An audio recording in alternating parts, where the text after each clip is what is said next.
શ્રી ગોવર્ધન નાથ કી જય. એક સુંદર પ્રસંગ યાદ આવી ગયો છે આજે સખીજનો. પ્રભુ પ્રેરણાથી એમ થાય છે કે રંચક આપને પણ પીરશું. જે પ્રસંગ એવું શીખાવી જાય છે કે જ્યાં ઠાકોરજી પ્રત્યે પ્રેમ હોય ને ત્યાં કોઈ નિયમ લાગુ નથી પડતા. લાગુ પડે છે પણ એનું મહત્વ પ્રેમ જેટલું નથી, પ્રેમથી વધારે મહત્વ કોઈનું નથી પુષ્ટિ માર્ગમાં. એવું સુંદર પ્રસંગ આજે યાદ આવે છે જે તાનસેનજીનો છે.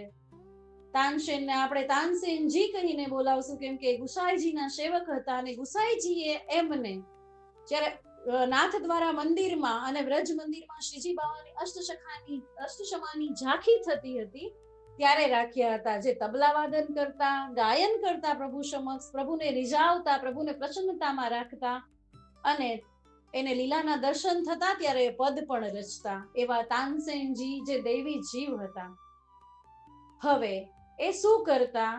એ વ્યસન કરતા, અફીણનું વ્યસન કરતા. તો ધીમે ધીમે વૈષ્ણવોને ખબર પડે છે કે એમના મુખમાંથી તો દુર્ગંધ આવે છે, અફીણની દુર્ગંધ આવે છે એનું વ્યસનનું. તો વાત ધીમે ધીમે વૈષ્ણવો થકી અને પછી ગુસાઈજી પાસે પહોંચે છે.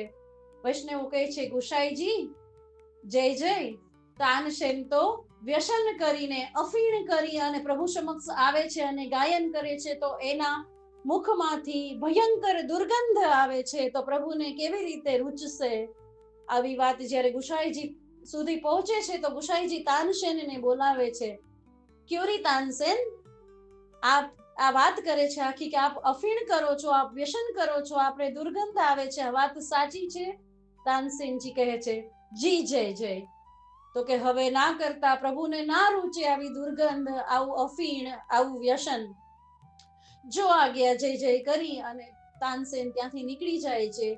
બીજા દિવસે થી તાનસેન અફીણનું વ્યસન કર્યા વગર આવે છે, પદ ગાય છે, ગાયન કરે છે, તબલા વાદન કરે છે, પણ ઠાકોરજીને આનંદ નથી આવતો. તાનસેનને ક્યારેક વગાસા આવી જાય છે, વ્યસન છે, રગે રગમાં વ્યસન ઉતરી ગયું છે, પણ પ્રભુ માટે થઈ અને ગુસાઈજીની આજ્ઞા માટે થઈને અફીણ છોડીને આવે છે, વ્યસન વગર આવે છે. તો તાનસેનને આનંદ નથી આવતો. એક બે દિવસ બાદ જ્યારે ગુસાઈજી પ્રભુને જોવે છે, વાત કરે છે શ્રીજી બાવા સાથે, ત્યારે એ શ્રીજી બાવા થોડા મુરઝાયેલા લાગે છે. એના શ્રી મુખ પર પ્રસન્નતા નથી દેખાતી.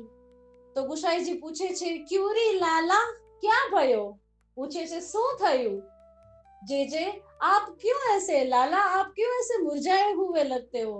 ત્યારે શ્રીજી બાવા આજ્ઞા કરે છે કે તાનસેનને તમે ના પાડી છે તો આનંદ નથી આવતો, એ એના ગાનમાં એ રુચિ મને નથી લાગતી, મને કઈક ઘટતું લાગે છે. તો બધી વાત થાય છે કે હા, એ અફીણ કરતા દુર્ગંધ આવતી, તો મેં ના કહેલું છે. તો કે શ્રીજી બાવા સાક્ષાત ઠાકોરજી શ્રીજી બાવા આજ્ઞા કરે છે કે ના, તમે એને અફીણની છૂટ આપો તો જ મને એના ગાનમાં, એના ગાયનમાં, એના તબલામાં એ રુચિ આવે છે, અનુરાગ જાગે છે, એ પ્રેમ આવે છે, મતલબ એ સંગીત ઉપર રુચિ બેસે છે. આવી રીતે શ્રીજી બાવા ગુસાઈજીને આજ્ઞા કરે છે અને ગુસાઈજી ફરીથી તાનસેનને છૂટ આપે છે કે વાંધો નહીં, તો આ કરીને આવજે, પણ મારા પ્રભુ શ્રી ઠાકોરજી પ્રસન્નતામાં બિરાજવા જોઈએ. તો પુષ્ટિ માર્ગમાં પ્રેમ જ અધિકાધિક સર્વાધિક છે, એની પાછળ કોઈ નિયમ નહીં, તત સુખની ભાવના, શ્રી ઠાકોરજી કેવી રીતે પ્રસન્નતામાં બિરાજે એ મુખ્ય વાત છે. આવો એક સુંદર તાનસેનનો પ્રસંગ, ભગવદીય જીવનો પ્રસંગ. શ્રી ગુસાઈજી પ્રભુ ચરણ પણ જેમાં છે અને શ્રીજી બાવાનો આજ્ઞા થાય છે, એવો એક સુંદર પ્રસંગ. શ્રી ગોવર્ધન નાથ કી જય.